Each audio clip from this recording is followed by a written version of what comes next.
Les open data ou données ouvertes consistent à mettre à disposition de tous les données publiques ayant vocation à être librement accessibles. Elles sont gratuitement réutilisables et mises à disposition sous leur forme brute.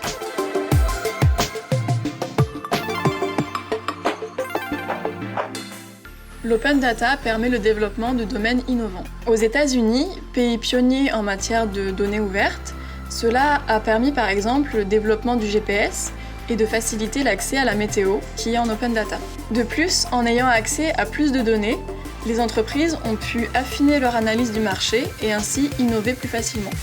L'open data permet aussi d'avoir une meilleure transparence. En effet, elle permet aux citoyens et aux entreprises d'avoir le même niveau d'information que l'administration et ainsi de prendre des décisions en toute connaissance de cause.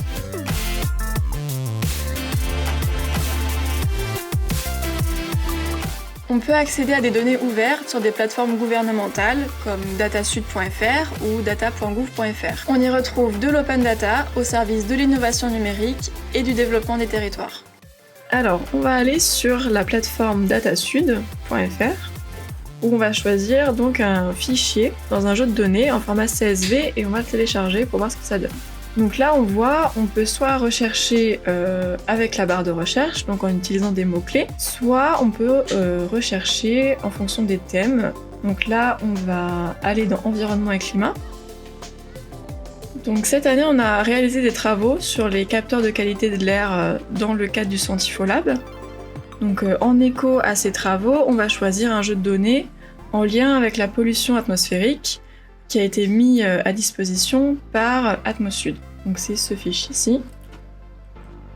On le télécharge en format CSV et on l'ouvre avec LibreOffice. Donc là, dans ce fichier, on a l'indice de qualité de l'air quotidien sur un an dans différentes agglomérations de la région sud. Donc par exemple, nous, on s'intéresse à Grasse. Donc on va chercher au niveau de Cannes, Grasse, Antibes.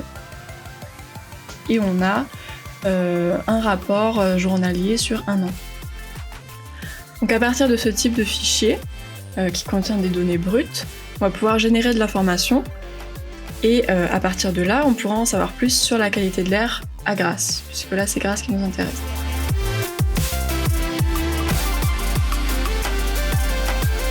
Il existe aussi des bases de données citoyennes qui sont ouvertes, comme Open Food Fact.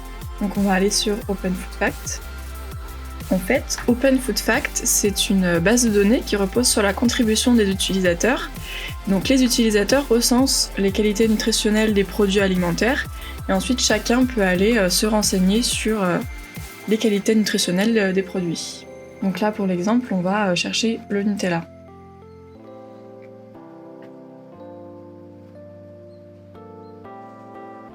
Donc là, par exemple, on peut voir que le Nutella est un produit ultra transformé et qu'il a le pire Nutri-Score qui est possible sur l'échelle.